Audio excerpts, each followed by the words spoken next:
Bonjour et bienvenue Perspective de médiation. Aujourd'hui avec Marc Froidevaux qui est médiateur et avocat. Nous allons parler des défis du système judiciaire en matière familiale, aussi de l'éternelle question des médiateurs. Mais pourquoi y a-t-il toujours et encore des personnes qui préfèrent partir en justice plutôt qu'en médiation? On va parler des marques, les méthodes alternatives à la résolution des conflits, et puis ensuite, bien entendu, du modèle dit de Cochem, que sur le canton de Vaud, on appelle modèle du consensus parental. On va parler des origines, des objectifs, des destinataires, à qui ça peut être utile, le processus, bien sûr, de comment le fonctionne en pratique sur Vaud en particulier, et aussi les perspectives et comment les médiatrices et les médiateurs peuvent y contribuer. On va parler de tout ça avec Marc maintenant. Perspective de médiation, un podcast sur la prévention et la gestion des conflits, présenté par Gain-Parler Médiation. Pour nous soutenir, abonnez-vous à notre chaîne, aimez le podcast ou laissez un commentaire. Cela nous aide. Merci. Bonjour, salut Marc. Oui, bonjour Pascal. Salut, bienvenue au podcast Perspective de médiation. C'est un podcast où on parle de tout ce qui est gestion et prévention des conflits, de la médiation et plein d'autres choses. Aujourd'hui, on est avec toi, Marc. Ça me fait beaucoup de plaisir pour parler du modèle de Cochem. C'est vrai que je n'ai jamais pris le temps de vraiment comprendre de quoi il s'agit. Alors, j'ai beaucoup entendu parler, j'ai lu une, deux fois des petits articles et donc je reste complètement naïf par rapport à la question. C'est pour ça, ça me fait beaucoup de plaisir d'être avec toi aujourd'hui pour enfin mieux comprendre et je pense toutes les personnes qui nous écoutent aussi. Donc, on parlera de ça tout à l'heure. Donc, toi, tu es, avocat et médiateur. Et Oui, voilà, oui, moi, je t'apprécie. Vas-y. je suis, avocat médiateur à Clarens, près de Montreux, Mm. donc tout près de Vevey, où va s'installer au premier lieu le projet pilote. Donc, je suis tout prêt et donc forcément très intéressé pour voir ce que donne ce projet pilote dont on attend beaucoup en fait. Hein. Il y a Mm. de belles attentes. Enfin, c'est un beau projet qui enthousiasme absolument tous les intervenants. Mm. Je crois que c'est un projet qui fait assez l'unanimité en réalité. Ah, c'est super. Donc, tu es tout près géographiquement et je crois aussi de cœur, non, du projet. Oui, effectivement, ça me parle. Donc, à la base, donc, tu as dit projet de Cochem. Hein, le projet pilote s'appelle processus de consensus parental, je veux dire projet de consensus parental, Mhm. pas précisément, Mhm. est basé sur le modèle qu'on appelle de Cochem. Donc, Cochem, c'est une ville en Allemagne. Hein, et on appelle ça modèle de Cochem parce qu'un juge là-bas avait une fois pris l'initiative de sortir un peu de la procédure classique de traitement des procédures de séparation pour, pour travailler autrement, avec une autre méthode. Et il a modélisé ça et créé vraiment un système d'intervention qui a eu un très bon succès, qui a été Mm. vraiment reconnu comme étant très positif et qui a essaimé. Il y a eu ces projets étaient repris de bon nombre d'endroits, notamment en Belgique. Et en fait, il a été mis en place dans le Chablais depuis quelques années, maintenant 2-3 ans. Et Mhm. en fait, à partir inspiré par des personnes en Belgique, en fait. Le projet, il a fait le D'accord. tour de l'Allemagne à la Belgique jusque dans le Chablais. Et depuis le Chablais, il SM dans le canton de Vaud. Mm. Super. Bah, félicitations au juge à Cochem. Vive, vive les gens qui sortent un peu du cadre de temps en temps pour innover. Mhm. Super. Donc voilà, mais je suis vraiment content que tu sois là pour parler de ça. Parce que moi, je t'apprécie beaucoup aussi parce que je sais que je te connais depuis quelques années maintenant et puis tu es quelqu'un qui arrive vraiment bien à changer de casquette entre ton métier d'avocat et de médiateur. Et c'est super parce que parfois on accuse des gens d'avoir une certaine déformation professionnelle. Je crois que ce n'est pas ton cas. Et peut-être si tu veux, si tu veux me dire un ou deux mots là-dessus par rapport à ton métier d'avocat et de médiateur, comment tu gères ça, comment tu fais pour Oui, bien comprendre. volontiers. Alors aujourd'hui, je suis encore avocat et j'ai encore quelques mandats, mais j'ai même vraiment mis la priorité sur la médiation, hein. C'est ce qui m'occupe le clair de mon temps. Et ce passage d'une casquette à l'autre, eh bien, c'est justement le chemin que j'ai fait moi-même au long de mes années de travail. Où au départ, Hmm. bon, j'étais avocat et dans ce cadre-là, je remarquais des fois que même en gagnant des procédures, je n'avais pas toujours l'impression d'avoir vraiment bien rendu service aux clients. Hmm. Et qu'au fond, ça donnait un certain goût d'inachevé, de voir aussi les dommages collatéraux qui étaient créés par les procédures, en particulier en matière familiale. Hmm. Tout ceci m'a amené à me dire, mais ce n'est pas la seule méthode de résoudre des conflits, parce qu'avec les dégâts que ça fait, le coût que ça représente, les difficultés, etc., l'imprévisibilité aussi, euh, on peut faire mieux. Et Hmm. c'est là que j'en suis venu à me former à la médiation. Et depuis, le système m'a convaincu parce que il est plus constructif, Hmm. il est souvent plus rapide, il est souvent moins cher, donc il a beaucoup d'avantages. Il n'est pas parfait non plus parce qu'il ne résout pas tout. Il n'est Hmm. pas toujours adapté non plus. La médiation, ce n'est pas toujours le meilleur système. Ouais, Euh, parce que derrière, il y a des humains, hein, et puis les besoins changent en fonction de. tout à Voilà. fait.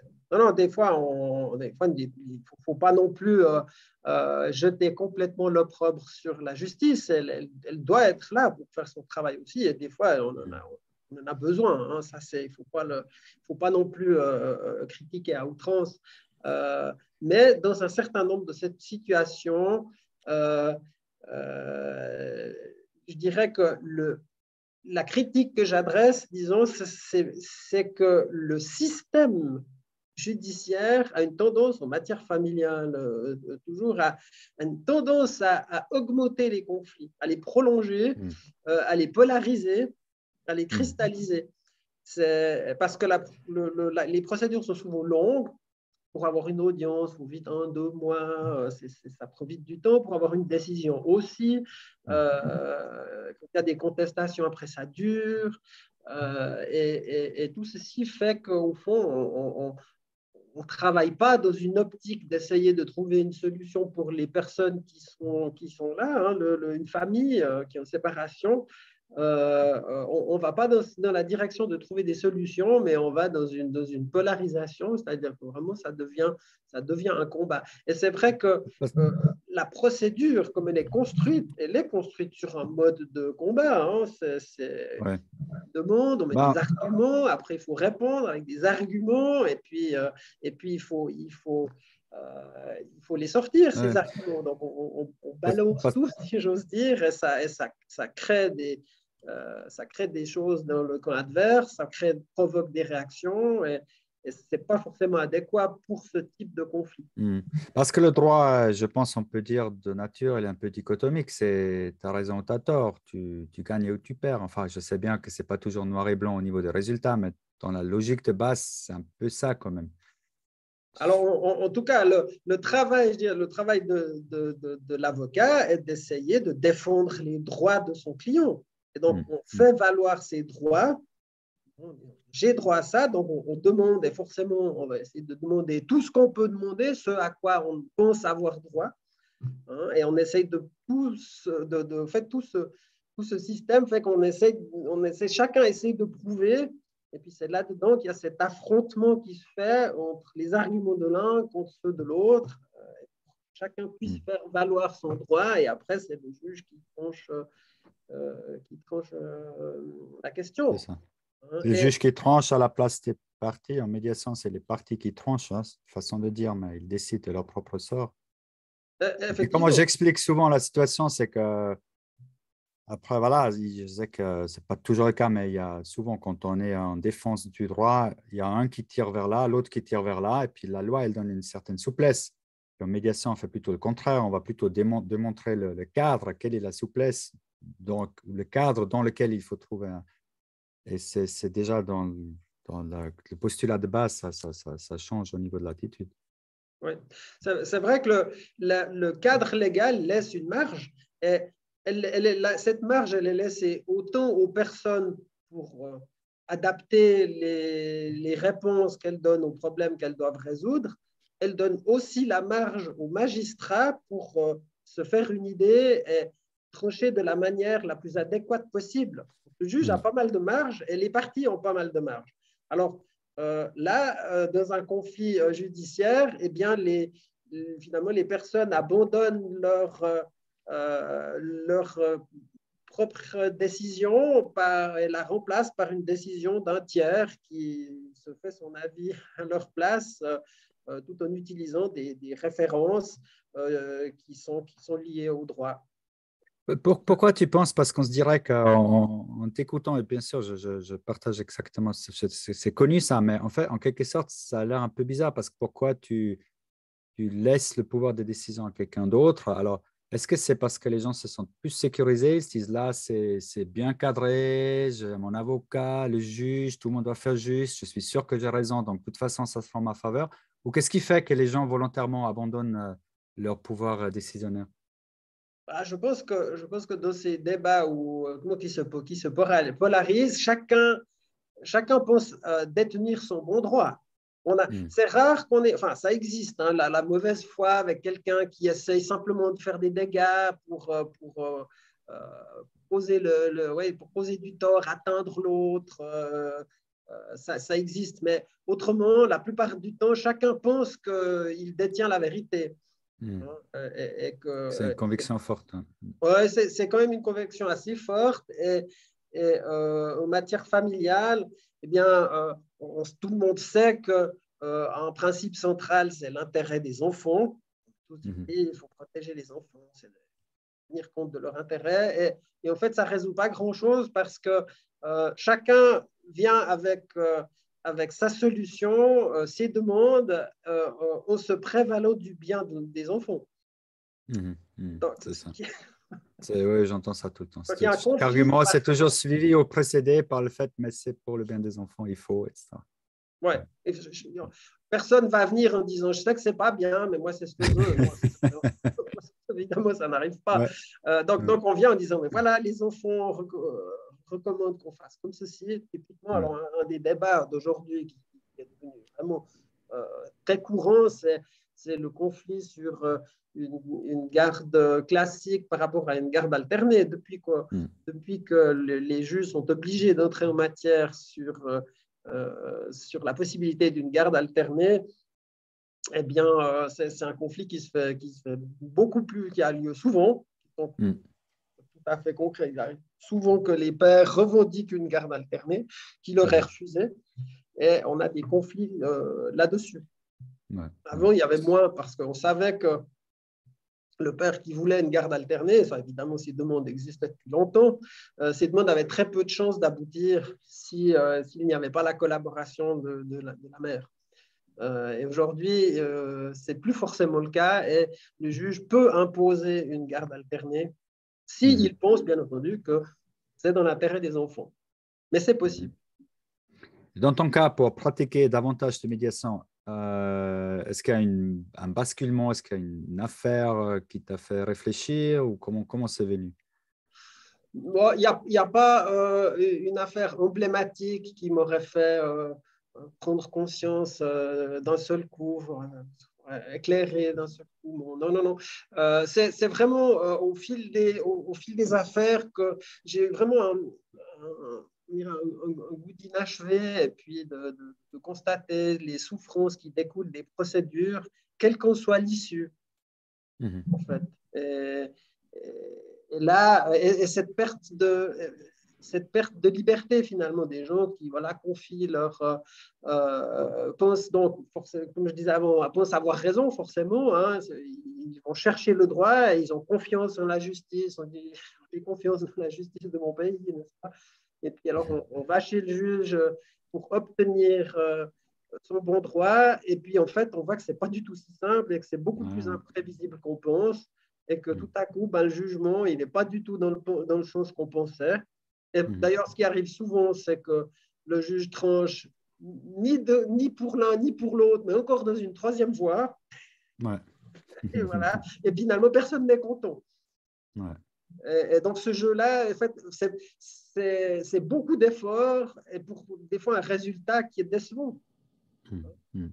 Donc, il faut, une fois de plus, il ne faut pas critiquer la justice pour ce qu'elle est. On a besoin de la justice, mais il faut considérer que c'est le dernier recours et qu'en fait, avant d'utiliser la justice, il faudrait avoir exploré réellement les autres pistes. C'est ça. Et peut-être que jusqu'ici, le problème était qu'on n'explorait pas tellement les autres pistes. On était plutôt conforté, notamment en allant chez son avocat, parce que finalement, si on part depuis la personne qui se trouve confrontée à une séparation, c'est quoi le réflexe? Eh ben, il va falloir que je consulte un avocat. Et en fait, à quelque part, c'est assez étonnant, non? On se sépare, c'est un fait donc, qui est familial, hein, qui a un impact sur sa vie. Et en fait, la première démarche, c'est d'aller voir un avocat. Donc, on va dans la direction de la loi. Or, en fait, est-ce que c'est un problème vraiment avant tout légal? C'est pas sûr. Et je pense qu'on a aussi un problème en tout cas de terminologie, si ce n'est pas de posture. On parle de marques, les fameuses méthodes alternatives à la résolution des conflits. En fait, ça ne devrait pas être une alternative, ça devrait être la base. Selon aussi ce que tu dis, dernier recours, c'est la justice. Donc, les alternatives, en fait, ça ne devrait pas être considéré comme alternative, ça devrait être considéré comme première tentative en tout cas. Et si ça ne marche pas, il y a la justice qui reste évidemment fondamentale pour trancher s'il faut trancher. J'ai l'impression qu'il y a eu une évolution culturelle par rapport à ça, dans le sens où les modèles traditionnels, dans les modèles traditionnels, la résolution des problèmes ne se faisait pas forcément par des discussions, que ça soit dans le monde familial ou aussi peut-être dans le monde professionnel, c'est-à-dire les aspects coopératifs, pas forcément, hein. Il y a d'autres manières de résoudre, on peut imposer les solutions. Donc c'est un modèle de pensée qui a évolué et aujourd'hui, on met en avant comme valeur le fait de coopérer, de travailler au vu d'une solution commune et donc d'utiliser ces méthodes alternatives de résolution des conflits. Mais en soi, c'est déjà prôner certaines valeurs, même si le médiateur dit mais moi je suis neutre, je suis impartial, etc. En fait, il prône déjà des valeurs qui sont la coopération, la communication. Mais est-ce que si on considère que la communication, ce n'est pas une vraie valeur, et que ce n'est pas comme ça que ça doit marcher, il faut imaginer, hein, eh bien, la médiation, est-ce qu'elle est vraiment adaptée? On peut se poser la question. Oui, de toute façon, il y a un volontariat, hein, en principe pour la médiation. Ouais. Ce qui m'amène qui est maintenant relatif, et notamment dans ce projet de consensus parental, il va y avoir des cas où les personnes vont venir en n'étant pas forcément très demandeuses. C'est ça. Mais honnêtement, c'est déjà aujourd'hui le cas. Le nombre de situations que j'ai où une personne me dit ça a été proposé par le juge, ma foi, voilà, je suis là, mais j'y crois pas trop. Tout à fait. Il ne vient pas par conviction profonde. Ils ne Tout veulent à pas être mal fait, et vus on par s'en leur. doute, ça marche quand même. Voilà, après la deuxième séance, ils disent ah mince, j'ai quand même quelque chose à gagner là. Oui, effectivement, mais ça, c'est. Il faut être prêt à aller les chercher là où ils sont et voir au fond ce qu'il leur faut. Si on les écoute, ils peuvent prendre le train en route. Hein. Ce n'est pas parce qu'ils viennent un peu à reculons qu'au fond, ils ne peuvent pas changer d'avis et adhérer après. C'est ça. Donc voilà, volontariat de la médiation, mode alternatif, on est à plein dedans dans le modèle COCHEM ou consensus parental, comme on l'appelle sur vous. Est-ce que tu peux nous expliquer comment ça fonctionne? Oui, alors, à la base, hein, l'idée de base, je crois que ça fait référence un peu à ce dont j'ai parlé tout à l'heure, qui était que la justice elle-même sait que dans certains cas, le système a pour effet d'éloigner les gens plutôt que de les rapprocher. Et la procédure judiciaire veut ça, parce que la procédure judiciaire, il y a des règles spéciales pour le droit de la famille, mais on est quand même dans un modèle très général de règlement du conflit judiciaire, hein, avec des requêtes écrites, des preuves, etc. Est-ce que c'est forcément adapté?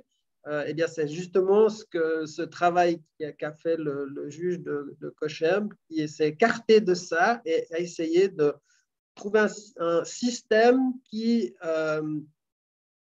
permet d'essayer de prévenir les conflits et ne pas les créer, en fait, de les prévenir. Et surtout, en fait, je dirais, la ligne directrice, c'était qu'on veut préserver au mieux les enfants dans les séparations et les divorces. C'est ça vraiment le maître mot, c'est que c'est les enfants qui, au fond, font les frais des conflits de leurs parents.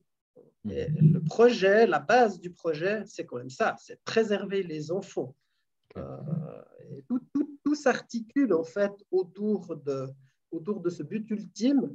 C'est pour ça qu'en fait, ce projet de consensus va s'adresser aux familles en séparation, donc aux familles avec des enfants. Dans le cadre d'un divorce ou d'une séparation sans enfants, le projet de consensus parental ne s'applique pas, hein, par définition, c'est le consensus parental. Hein. Donc pour les divorces simplement entre époux, la médiation est tout à fait indiquée, mais ce n'est pas l'objet du projet pilote. Ce n'est pas le consensus conjugal, c'est le consensus parental. Absolument. Ouais. C'est vraiment le but ultime, c'est quand même les enfants. Après, si des futurs ex-époux veulent absolument faire des longues procédures, ils sont adultes et consentants, ils peuvent y aller. Je caricature, mais l'idée de base, c'est quand même les enfants. D'où, puis, il s'agit de dire quand même que ça concerne déjà beaucoup de monde, hein, les familles, les séparations. Je viens de voir les chiffres sur toute la Suisse l'année passée, c'est 17 000. Donc, sur la Suisse romande, ça doit être, je ne sais pas, 4, 5. Alors, moi, je n'ai pas les chiffres. Je ne sais plus si on nous a donné les statistiques. Alors, c'est sûr que l'ordre judiciaire vaudois les a, et pour eux, c'est quelque chose de très important. C'est une base de travail importante pour savoir quelles sont les forces vives à mettre que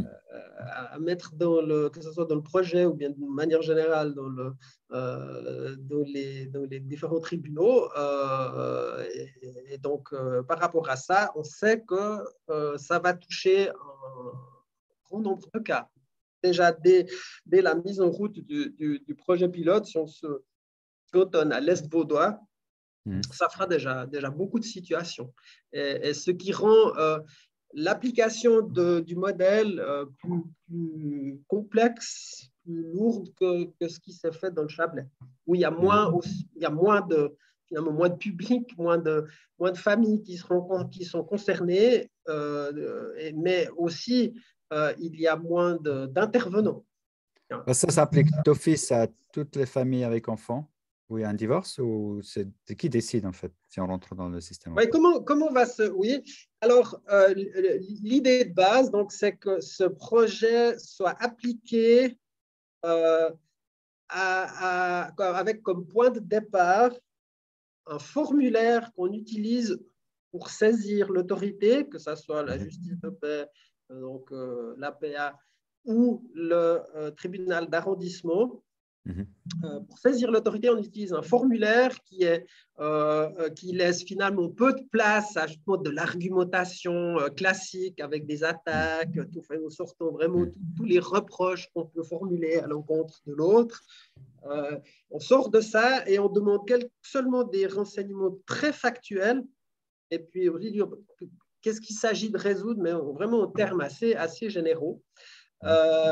Et c'est ça qui est le point de départ du projet. Alors, est-ce que c'est obligatoire? Bien, Donc, ça sera pardon, fortement… Pardon? juste pour le formulaire, donc pour que la personne qui reçoit le formulaire, pour trancher cette question-là, est-ce que c'est COCHEM ou pas, ou consensus parental ou pas, mais est-ce qu'il y a quelque part une coche qui dit conflit très escaladé, ou communication très difficile, ou violence, ou… Enfin, si Alors, c'est juste… ça, je ne suis pas sûr que ce soit totalement résolu, cette question-là, à l'heure d'aujourd'hui, parce que c'est un petit peu à double tranchant, hein, parce que si on met des petites cases, conflits difficiles, on peut mettre quels sont les problèmes à résoudre, mais en fait, on peut imaginer qu'il y ait des cas où il y a une intervention qui soit vraiment nécessaire et qui va plus loin qu'un simple consensus. Et les personnes ne le diront peut-être pas. Ça nécessite quand même qu'il y ait un regard sur le dossier pour qu'on puisse savoir comment le traiter. Mais là-dessus, on doit développer aussi une pratique ou des critères. Ça, c'est des choses qui sont au devenir. Hein. Mais à la base, le point de départ, c'est ce formulaire. En fait, souvent, il y a souvent des cas où ce sera l'avocat en fait, qui va, lui, remplir le formulaire. Et s'il estime que vraiment là, si on utilise le projet de consensus parental pour cette situation, ça ne serait vraiment pas du tout adapté. Il faut imaginer un cas vraiment grave où il y a une forte, il y a des violences avérées, etc. Non, il ne faut pas utiliser ça. Quoi qu'encore, hein, il y a une partie qui concerne les mesures d'intervention pour accompagner les familles avec des réponses adaptées. En fait, c'est l'avocat qui fera aussi ce choix-là, hein, donc d'aller dans une direction ou d'une autre. Mais en tout cas, le tribunal, lui, va mettre en avant le formulaire et cas échéant, même s'il y a un avocat écrit de manière traditionnelle, eh bien, le juge lira et puis verra dans quelle mesure c'est mieux de répondre directement dans la procédure classique. Sinon, l'avocat sera invité à remplir le formulaire. D'accord. Et Même si là, le ça couple… reviendra en arrière et puis, Ouais.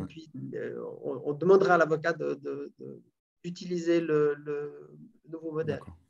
Même chose, j'imagine, pour les médiateurs. Si le couple vient vers un médiateur pour essayer un divorce à l'amiable, si ce n'est pas vers l'avocat, ça s'applique de la même façon?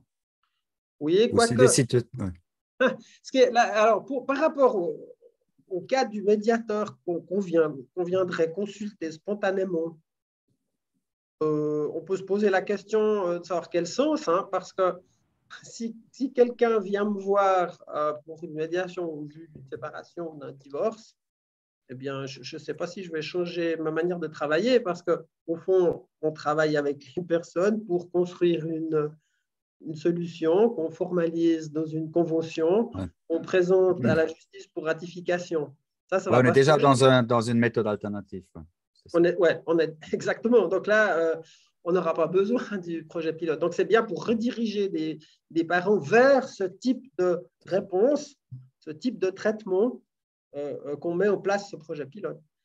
Donc, Et, formulaire, puis la justice dit OK, consensus parental, et à partir de là, qu'est-ce qui se passe? et à partir de là, alors un des piliers, je dirais, de ce projet pilote, un des gros piliers, c'est la mise en place de séances d'information pour les parents en séparation. Ça, c'est un vrai pilier parce que, au fond, la plupart des gens qui se séparent, divorcent, c'est souvent la première fois de leur vie. Mm. Et on est confronté à quelque chose de nouveau, de difficile, parce que la séparation, c'est jamais quelque chose de drôle. Hein. Donc, on est forcément dans une phase de la vie qui est un cap qui n'est pas facile à franchir. Il y a des difficultés diverses qui arrivent. Donc, non seulement le conflit avec son ex, mais tous les problèmes à résoudre. Il faut changer de logement, il y a souvent des problèmes d'argent, hein, évidemment. Et donc, tout ceci crée des grandes tensions. Donc, on est dans un climat de tension. Et finalement, les gens sont assez démunis par rapport à ça. Et ils ont besoin d'aide. Et qui leur donne de l'aide? Eh bien, actuellement, alors, il y a des offices de consultation. Je ne sais pas, il y a par exemple le centre social protestant, et sinon les avocats. Hein. Mais personne donne, il n'y a pas tellement d'informations générales et je dirais larges, pas seulement juridiques, mais vraiment beaucoup plus larges sur qu'est-ce qu'implique une séparation, qu'est-ce qui les attend, quels sont les dangers, et surtout, qu'est-ce qui attend les enfants dans la séparation. De nouveau, hein, c'était ça le but. Hein. Donc, qu'est-ce que les enfants, eux, vont vivre? Et les parents, c'est déjà pas facile pour eux. Alors, de prendre en compte ce facteur-là, dire qu'est-ce que vit l'enfant, comment agir, moi, de ma séparation, pour préserver le bien de l'enfant. On ne peut pas tout savoir, je veux dire, on n'a pas la science infuse, et puis donc des informations par rapport à ça sont très utiles. Et ça a été mis en place dans le cadre du projet Valaison. Et les retours qui ont été reçus par rapport à ces séances d'information qu'ils font donc depuis le début, ces retours sont très positifs. Je suis allé en suivre une pour m'informer et j'ai été aussi tout à fait convaincu par ce type de démarche. Je crois que les gens sont assez demandeurs.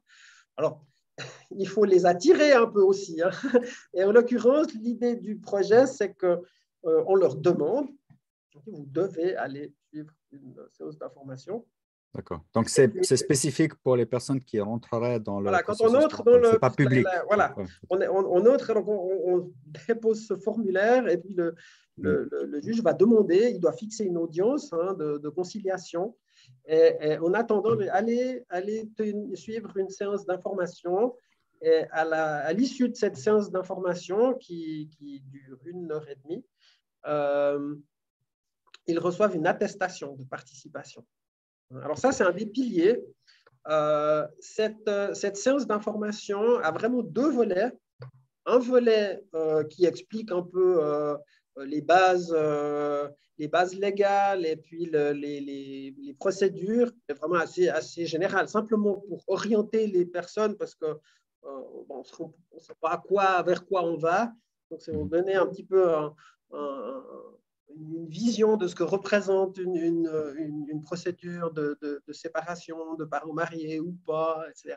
Vers quelle autorité on va devoir se tourner, etc.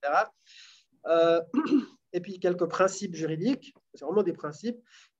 Et pour un plus gros volet, eh bien, on va parler des aspects de l'intérêt des enfants, des aspects, je dirais, psychosociaux, des dangers qu'il peut y avoir, etc.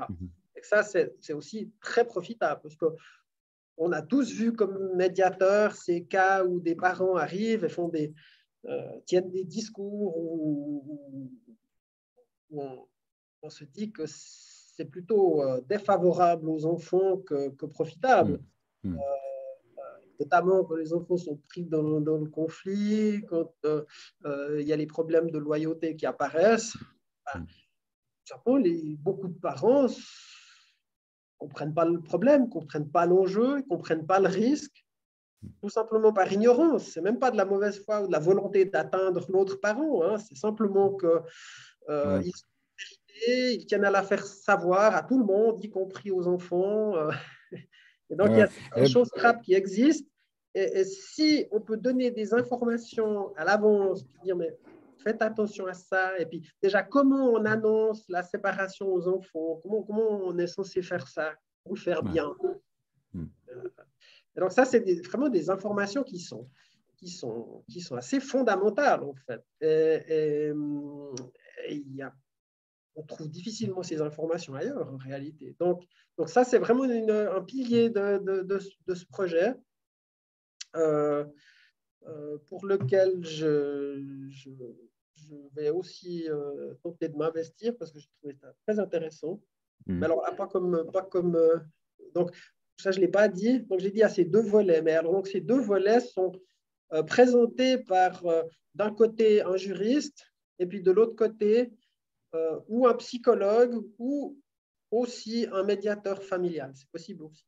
Il y aura ces deux volets avec deux intervenants pour les séances d'information. Ok, bah ça a l'air très bien. Et puis ensuite, tu as dit que le juge, il annonce quand même, il agende une séance de conciliation. Ça veut dire la procédure, elle commence quand même en parallèle? Parce que moi, je pensais que c'est tout un truc qui vient avant. Ou... Alors en fait, oui, on est avant, c'est-à-dire que le juge reçoit ce formulaire et puis va directement en fait convoquer une audience sans échange d'écriture avec des arguments, contre-arguments, etc. On ne fait pas ça. On évite qu'on puisse écrire et puis augmenter le conflit avec ce type d'échange. Et donc, on convoque directement une audience pour voir quels sont les points d'accord et les points de désaccord. Et pour ceux-ci, qu'est-ce qu'on peut faire? Est-ce qu'on peut résoudre ça tout de suite ou est-ce qu'il faut prendre des mesures, à commencer par une médiation qui risque d'être proposée de manière très régulière? Donc là, je dirais la médiation va avoir un rôle assez important à jouer. Et à quel moment? Est-ce que je n'ai pas encore compris? Donc, il y a audience tout de suite. Mais quand on parle de modèle de caution de consensus parental, j'ai cru comprendre, c'est un groupe de personnes, c'est un juriste, un assistant social peut-être, un médiateur, une médiatrice qui font réseau, ça n'a rien à voir? Ou, en fait, parce que pour le moment, il n'y a encore aucune autre Non, alors intervention, il n'y a mise à pas part encore la les séance. intervenants à ce stade-là. Ah, c'est quand là? Ce qui est encore au devenir, c'est que, alors, dans le modèle valaisan, avant cette première séance de conciliation, le juge entend les enfants. Dans le canton de Vaud, on ne sait pas si on veut vraiment faire ça systématiquement ou pas. On est encore en train de se poser la question. Peut-être des questions de pratique ou de culture qui sont liées à ça. Aussi de volume de situation que ça représente. Hein. Donc, il y a encore ça qui n'est pas, tout n'est pas encore défini. Hein. On doit encore travailler, même si ça commence au mois de janvier de l'année prochaine. Et par rapport à ça, il semble que il reste un peu de temps. Que ça va démarrer, mais ça démarrera avec je dirais, le noyau dur du projet qui va se compléter et se corriger au fur et à mesure. Puisque c'est un projet pilote, il n'est pas d'emblée gravé dans le marbre. Hein. Il est au devenir et on verra comment il fonctionne. D'accord. Donc pour ça, le c'est moment, le début. Hein. vas-y. Ouais. Et puis, alors, une fois après à cette séance-là, on va pouvoir se rendre compte de dire quels sont les besoins pour les personnes qui sont là, de dire quelles sont les mesures d'accompagnement qu'il leur faut. Alors, j'ai dit la médiation, donc ça, c'est vraiment une des premières mesures qu'il peut y avoir si on n'arrive pas tout de suite à un accord. Hein. Et sinon, il y a d'autres possibilités, notamment le travail, les accompagnements à la coparentalité. Donc, il y a des aspects, après, il y a des démarches qui sont thérapeutiques. Et ça peut aussi aider les familles aux séparations. Donc, il y a aussi un train de mesure de ce côté-là. Hein. Donc là, c'est le juge de paix à l'issue de cette séance de conciliation qui propose médiation, thérapie. Oui, et puis quand on n'est pas sûr, Eh bien, on pourra demander aussi à la DGEJ, donc la Direction générale de l'enfance et de la jeunesse, on pourra leur demander ce qu'on appelle une enquête ciblée, c'est-à-dire on peut les saisir de questions précises. Ce n'est pas une évaluation générale sur qu'est-ce qu'il faudrait recommander, etc. Parce que actuellement, la DGEJ fait des évaluations. Hein, ils le font. Le problème, c'est que ça prend Ce qui ne fait au pas moins toujours 6 mois. Ça fait pas toujours désescalader le conflit. Alors, il se passe des choses pendant ces évaluations parce que c'est très long, je trouve, c'est trop long, mais enfin, les délais sont ce qu'ils sont, hein, avec les moyens qu'ils ont et le nombre de situations qu'ils ont à traiter. On en a pour minimum 6 mois. Donc, et pendant ces 6 mois, le problème, c'est qu'on ne peut pas tellement entamer de démarche thérapeutique parce que justement, on ne sait pas ce qui est adéquat, parce que ce n'est pas évalué. Et donc, ça laisse les gens, je dirais, mariner dans leur jus, et en général, pas pour le mieux. Donc, ça, c'est problématique. C'est un problème identifié du système actuel. Et donc, l'idée d'y répondre par une enquête ciblée a l'avantage d'être beaucoup plus rapide, normalement quelques semaines de délai. Mais alors, ça veut dire que c'est sur une thématique beaucoup plus précise. On ne peut pas demander à simplement une évaluation, dire qu'est-ce qui sera adapté comme mode de garde, par exemple, s'il y a typiquement un désaccord au niveau d'une garde alternée ou pas, par exemple. Je ne suis pas sûr qu'on puisse demander ça comme ça à la DGEJ. En général, d'après ce que j'ai compris, en tout cas du système valaisan, on pose des questions qui sont précises, du type est-ce que l'appartement du père est adapté pour recevoir les enfants? Parce que la mère dit non, non, non, non, mais tu as un appartement trop petit, tu ne peux pas garder les enfants pendant le week-end. Et ben, la DGJ va voir ça. Et puis, elle répond là-dessus. Ce n'est pas une enquête comme on entend parfois. Voilà, Non, ok, c'est une enquête ciblée. Alors, voilà, on peut. Voilà ce que j'ai compris. Mais après, c'est sûr que ça peut aller dans un sens comme dans un autre. Allez savoir ce qui sera réellement demandé à la DGEJ, ce que la DGEJ sera d'accord de faire ou pourra faire. Il y aura encore des choses à définir. Ouais. Après, ouais, ça me fait. Ouais, disons, on reste quand même un peu dans une logique de preuve, de défendre ce que l'appartement fait. Donc, enfin, je ne sais pas si on appelle ça une enquête, mais une vérification précise. Parce que la mère va dire l'appartement est trop petit, le père va dire non, non, ça va bien. Et donc, on fait venir une autorité pour. Ouais, on reste quand même. Mais je vois, c'est l'utilité de. Déjà, ça ne fait pas toute l'enquête, avec toute la lourdeur, ça fait une réponse plus ciblée à une question précise. Exactement. Et l'idée d'avoir une réponse objective, puisque sinon, on écoute les parents et puis on n'arrive pas à avancer parce qu'on a des visions contradictoires. Et l'idée, c'est ça, de pouvoir objectiver ce qui se passe ou telle problématique. Ou si, par exemple, si on dit non, non, mais le père, il a un problème, quelque part, un problème d'alcool, ben, ils vont pouvoir essayer d'évaluer le problème d'alcool. Ben, ils pourraient faire ça. S'il y a des craintes. Hein. Et puis après, oui, et puis alors, il peut y avoir des situations où il faut faire attention parce qu'il y a des situations à risque aussi dans les conflits familiaux.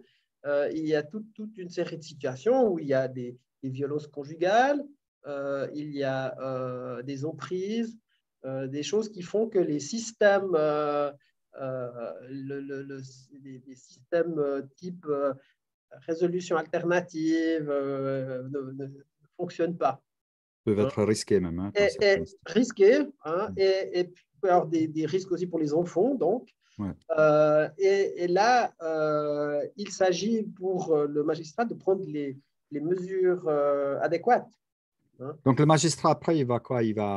On a dit qu'il peut peut-être avoir soit une recherche spécifique sur un point précis, peut-être médiation, peut-être thérapie. Ça, c'est ordonné ou c'est proposé? C'est quoi là?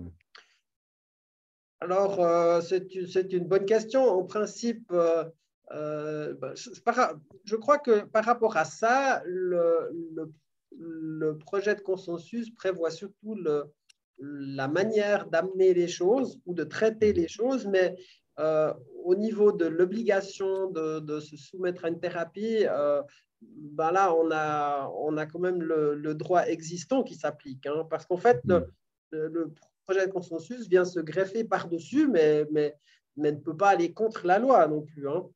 Ouais. Donc, les choses iront comme avant par rapport à la médiation, par exemple. Le juge recommandera la médiation, exhortera et pourra… Oui, ça, c'est toujours le terme que j'aime beaucoup. Exhorter, pour Ah, toi, c'est quoi? Exhorter, c'est c'est simplement le terme obligatoire du ou CP. c'est invitation C'est le avec terme du insistance? CPC. Hein, Je sais, oui, exhorter, je sais. recommander fortement. Ouais. C'est un peu comme, c'est pas que je compare à la justice à la mafia, mais c'est un peu comme une invitation qu'on ne peut pas refuser. C'est un peu ça. Et après, on a des personnes qui viennent en disant, voilà, je dois faire une médiation, mais alors je viens, mais en fait, je n'y crois Ouais, pas du tout et je pense que ça ne sert à rien et qu'on va perdre.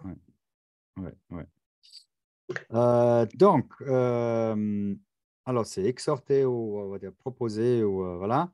Mais est-ce qu'au terme de cette audience de conciliation, est-ce que le magistrat donne l'autorisation à procéder? Alors, je ne crois pas que ça marche par autorisation de procéder. Hein. Ouais. Il y aura peut-être une décision à prendre sur le fait de savoir si on reste dans le processus de consensus Consensus, partial hein? ou si on doit, si ça ne marche pas et qu'on est vraiment dans un contentieux et qu'on doit faire le procès comme il doit se faire, c'est-à-dire avec Mhm. les écritures, les preuves, etc. Et là, ben, le juge reviendra dans la procédure classique. Mhm. Bah, c'est passionnant tout ça. Je crois qu'il reste du Oui, boulot.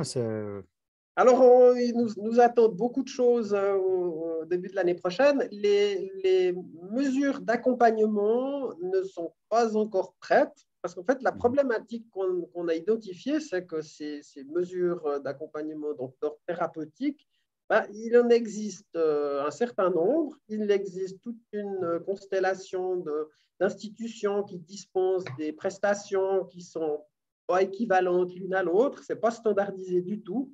Mhm. Et la première chose à faire est de répertorier qui fait quoi et à quoi ça et dans quelle situation telle prestation peut être adéquate.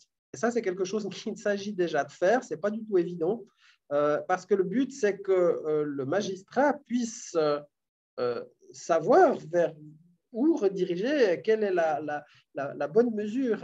Et ça va se faire au début de l'année prochaine.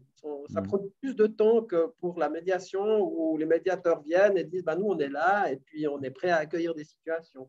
Mhm. Et tous les médiateurs familiaux vont dire, bah, nous, on est prêt à prendre des situations de médiation familiale.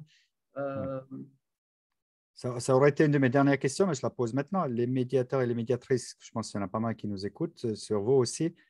Comment ils peuvent se mettre à disposition pour ça? alors, autant que je sache, je crois que l'ordre judiciaire va interpeller incessamment sous peu tous les médiateurs agréés, civils agréés.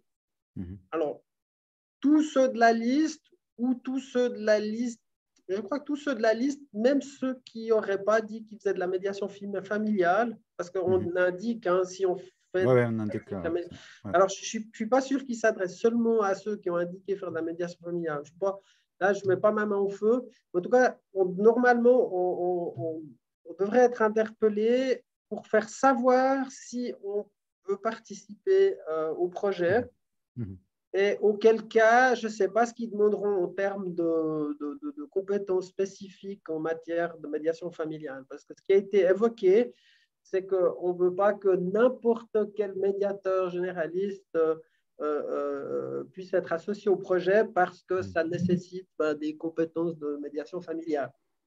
Ouais, c'est un peu normal, on est en voie de spécialisation pour la médiation.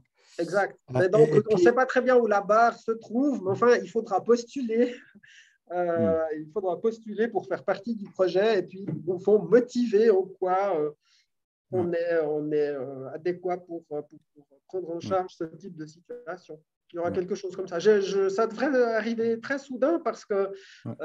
on est au mois de, ça doit être prêt pour le mois de décembre. Donc, ça devrait arriver, je pense, peut-être début novembre, d'ici là. Quelque chose comme ça. OK. Euh, et puis pour notre plateforme Woodoas pour la promotion de la médiation, tu as un rôle là-dedans ou ça passe par la liste des assermentés, mais comme on essaie toujours un peu de promouvoir la plateforme pour la promotion, est-ce que tu as un rôle là-dedans au niveau peut-être de dispatcher des infos, je sais pas. Alors, c'est une bonne question. Euh, Peut-être que ce qui serait peut-être utile de diffuser, mais alors il faudrait peut-être le faire extrêmement rapidement, c'est qu'il y a des médiateurs familiaux qui sont tout à fait adéquats et qui, pour X raisons, ne sont pas des médiateurs agréés. Et, Ah, et ça, c'est embêtant. Et, ouais, ça va être un peu short pour ouais, des et dans quelle mesure ceux-ci devraient se précipiter pour s'inscrire sur cette liste, ça serait peut-être la chose à faire. Mais Après, j'imagine que ça ne se ferme pas. Si quelqu'un se fait accréditer dans une année, il pourra, j'imagine, toujours faire une demande. Enfin, ça c'est un alors peu après, bizarre, bien non, que sûr, ça va se voir. Voilà, c'est pas parce que la liste est arrêtée à la fin de cette année qu'elle est intouchable pour la suite, évidemment. c'est Je suis ça. tout à fait d'accord. Donc, les personnes qui veulent participer doivent commencer par la première phase, accréditation. Et puis après, donc, obtiennent les informations qu'il faut pour participer Hmm, au projet de consensus. hmm. Euh, donc, si je comprends bien, ça se greffe sur les procédures, les lois existantes. Donc, il n'y a rien à modifier, à légiférer ou comme ça. Non, on ne peut Donc, pas, puisque c'est du droit fédéral. Et ce qui veut dire aussi qu'on pourra être confronté à des situations où une personne ou l'avocat d'une personne refuse absolument de prendre part au processus. Et mhm, la justice n'aura pas d'autre choix que de traiter selon les formes ordinaires. d'accord. Il faut compter avec cette réserve-là. Mais on va encourager. Et faut être positif dans le sens où le système de consensus parental, il est censé apporter un plus aux personnes.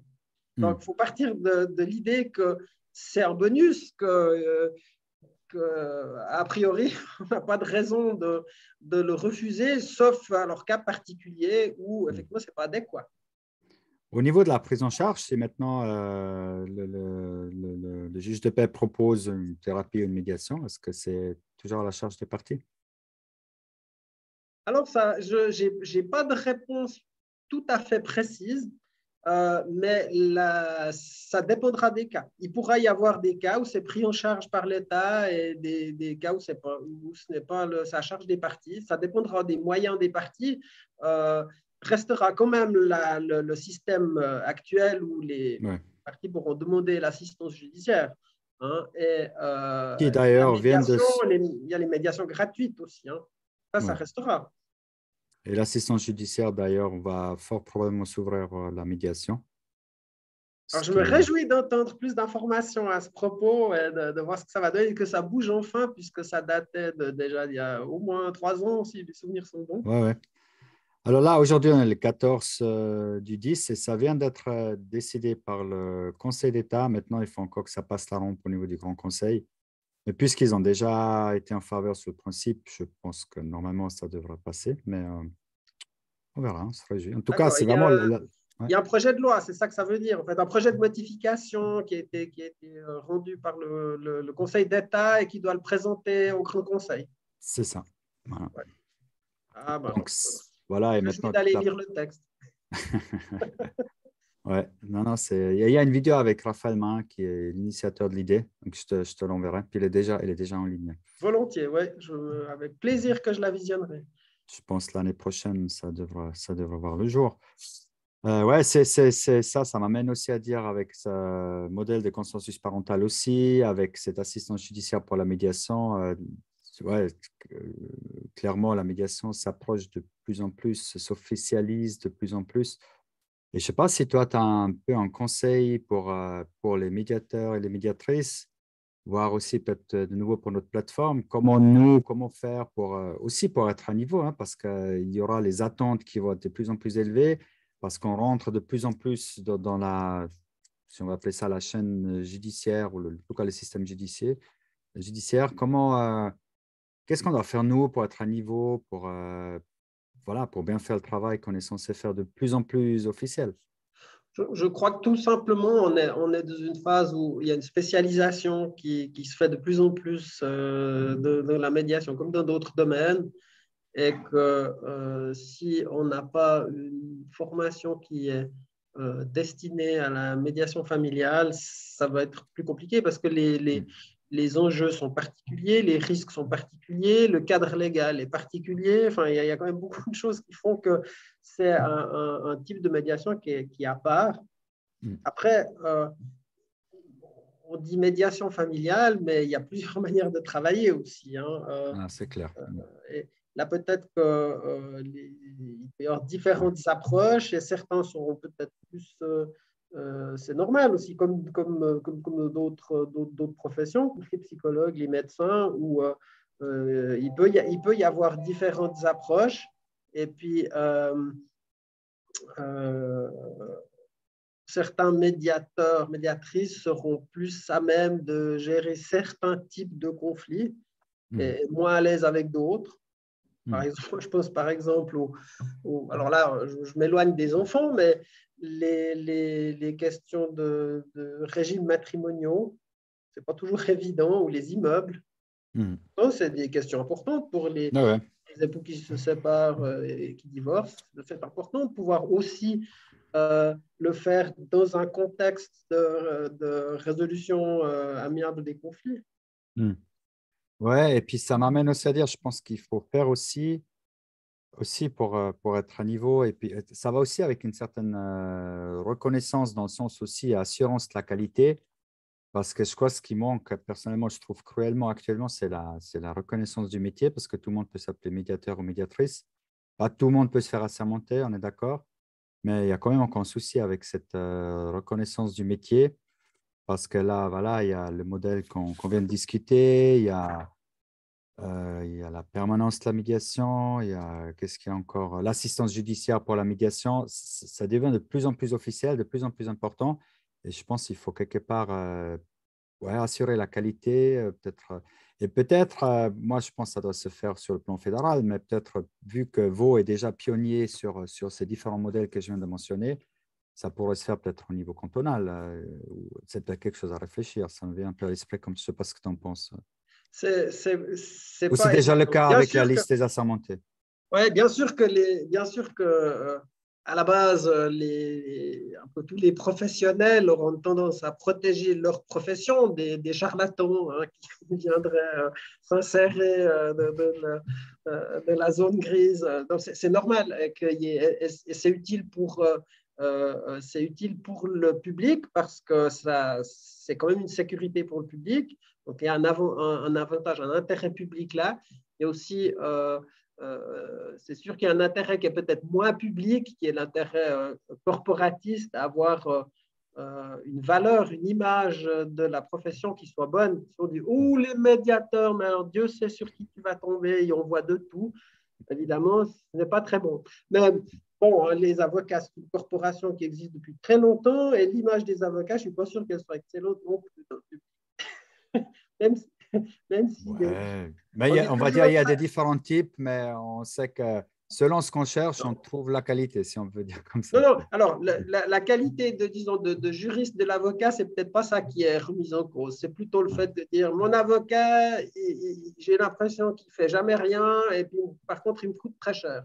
Euh, L'image de Ouais, d'accord. l'avocat est un Mais il y a peu là. quand même, mais il y a quand même comment dirais-je, une protection des clients aussi, parce que bah, il y a quand même une fédération qui est là. Il y a quelqu'un qui peut agir au cas où il y a une autorégulation dans Ouais. l'ordre des avocats ou dans d'autres métiers, ce qui chez nous, il n'y a pas du tout. Parce que prenons la liste des assermentés, et ça d'ailleurs, presque personne ne le sait, mais même quelqu'un qui n'est pas assermenté peut faire une médiation judiciaire. légalement, on ne peut pas empêcher un médiateur, une médiatrice non assermentée de faire une médiation judiciaire qui sort du tribunal.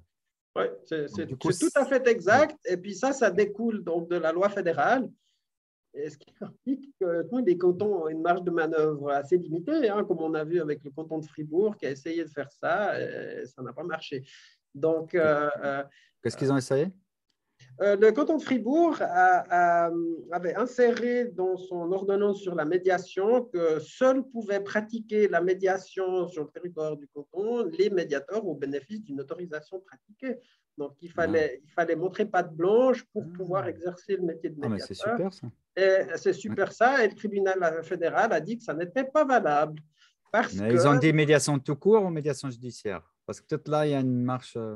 alors, le concept de médiation judiciaire n'existe pas tellement tant que tel, mais enfin, oui, c'est bien ça dans le sens où c'est la médiation qui est prévue par le CPC. Parce qu'en fait, dans le CPC, c'est indiqué que les parties se chargent d'organiser la médiation. Et autrement dit, les parties sont libres d'organiser la médiation comme elles le souhaitent. Et le canton n'a pas le droit de restreindre la liberté des parties d'organiser la médiation comme elles le souhaitent. Et si les parties ont envie de choisir un médiateur qui ne soit pas du tout médiateur, eh ben, soit c'est leur choix. Et on doit respecter ce choix qui est préservé en fait par le CPC. Donc, il faudrait changer le code de procédure civile pour faire changer ça. Donc, ça risque d'être un peu compliqué. J'allais dire une lacune sur le plan des lois fédérales. On va essayer. Ce n'est pas une lacune. Justement, c'est parce que ce n'est pas une lacune que c'est compliqué puis qu'il n'y a pas un trou à boucher. C'est juste ça qui ne joue pas. Et donc, on est obligé de passer par un processus de changement de loi, ce qui est assez lourd quand même. Hein. Super, je crois qu'on a fait le tour. Je ne sais pas si tu as quelque chose à rajouter, un mot de la fin aux parents ou aux médiateurs, ou je ne sais pas. Alors, globalement, bah alors, par rapport au thème du jour du projet de consensus parental, je disais, on est tous enthousiastes et on est tous un peu inquiets aussi. On ne sait pas ce qui nous attend exactement. Et puis on se dit, est-ce qu'on sera vraiment prêt d'ici là? Parce qu'il y a encore tellement de choses inconnues. Vous avez entendu que j'avais encore passablement de non-réponse sur diverses questions. Donc, c'est très vite là. Mais en même temps, on est vraiment tous convaincus. Donc, on va essayer de construire ça de la meilleure manière possible. Il faut noter la date du 12 décembre. C'est le 12 décembre qui est la date fixée par le canton pour tenir une conférence de presse où le processus donc le projet pilote sera vraiment présenté au public. Donc là, il devrait avoir ses contours de démarrage, disons. Et donc là, on aurait beaucoup plus d'informations. Il y aura une brochure qui aura été éditée ou un flyer aussi. Un flyer qui renvoie à un site Internet. L'idée est de faire un flyer qui soit assez restreint et qui renvoie vers ce qui est sur Internet. Parce que comme on risque de devoir adapter, etc., on ne va pas chaque fois rééditer les flyers. Donc, il y aura un flyer et après, il y aura un site Internet dédié. Enfin, je ne sais pas comment ça sera intégré au site d'État de Vaud, je ne sais pas très bien, mais en tout cas, il y aura vraiment tout un contenu dédié à ça avec les informations pour les parents, etc. Donc là, il y aura, ça sera vraiment le moment où voir vraiment, c'est là que ça va se passer. Donc, ça, d'accord, en janvier, ça. Pardon. En janvier, ça va se déployer sur tout le canton, c'est bien ça? Ah, pas du tout. Non, ça se déploie uniquement dans l'Est vaudois qui fait le projet pilote pour le canton. Ah, ça reste pilote en fait. Et ça reste, alors c'est le démarrage du projet pilote. Le projet pilote démarre dans l'Est vaudois. D'accord, oui. Ok. Ouais. Et alors, pour combien de temps, ça, je ne sais pas pour combien de temps c'est censé durer cette phase pilote. Peut-être que ça sera dit en décembre. Moi, je sais peut-être déjà défini. Mais en tout cas 2 ans, je dirais. En tout cas, c'est une mise en route et puis donc limitée à l'Est vaudois, c'est-à-dire le tribunal d'arrondissement de l'Est vaudois et les justices de paix de la Riviera Pays d'en haut et District d'Aigle aussi. D'accord. Ah, je pensais qu'il y a déjà eu des premiers cas qui ont été testés. Donc, c'est vraiment, vous avez mis Ah en non, non, ça n'a place jamais eu la lieu. manière, le comment faire, puis maintenant, ça va être testé sur des cas concrets et réels. Oui, OK, ouais, d'accord. Ah, ouais. ça, c'est bon. Ça. OK. Et Et donc, donc, s'il y a des personnes ont des questions ou des besoins en la matière, ils peuvent te contacter, j'imagine. Je mets ton site web volontiers. dans les commentaires, et puis comme ça, il y a un Ouais. vrai expert pour répondre aux questions. Eh ben, peut-être qu'il faudra songer peut-être à refaire une petite discussion au début de l'année prochaine où j'aurai certainement plus de réponses à apporter, sachant qu'on sera au tout début et que là, vraiment, les médiateurs seront confrontés au nouveau système. Ils devraient, on attend un petit peu à ce que ça génère plus de médiation, pour être tout à fait concret. Ce qui n'est pas une mauvaise chose. Ce qui n'est pas une mauvaise chose. Après, ça n'empêchera pas non plus qu'actuellement, les médiations qu'on appelle médiations judiciaires sont des médiations qui arrivent en cours de route où les personnes se sont déjà bien confrontées à la procédure, des fois enlisées, etc., etc. Alors, ces cas-là, probablement existeront toujours. C'est des cas où peut-être qu'il y a eu une médiation au début ou peut-être même pas, mais ils sont passés dans le contentieux où ils n'ont pas réussi à trouver un accord, il n'y a pas eu de consensus, et puis donc ils ont dû continuer la procédure de manière ordinaire, et puis après, ils se retrouvent avec un conflit durable et qui pourra générer aussi des médiations comme aujourd'hui, des médiations qu'on connaît, qui sont des médiations qui sont souvent plus difficiles à prendre en charge. Et concernant celle-là, actuellement, je suis en train de faire la formation à l'Université de Fribourg pour les hauts conflits familiaux. Et précisément, ce type de conflit-là va évidemment perdurer. Et ces conflits-là, ma foi, c'est des conflits qui auront passé par-dessus ou au-delà du projet pilote, évidemment. Bon, on a fait un peu plus long que prévu, c'est parce que c'était fort intéressant. Merci beaucoup pour cet échange. Merci pour ton invitation. Et puis, avec plaisir. Et puis, volontiers. Merci. Alors, on refait l'année prochaine. Oui, alors on fera peut-être le point au début de l'année prochaine. Merci. Super. À tout bientôt, merci, Pascal. Marc. Ciao, merci. Merci. Pour nous soutenir, abonnez-vous à notre chaîne, aimez le podcast ou laissez un commentaire. Cela nous aide. Merci.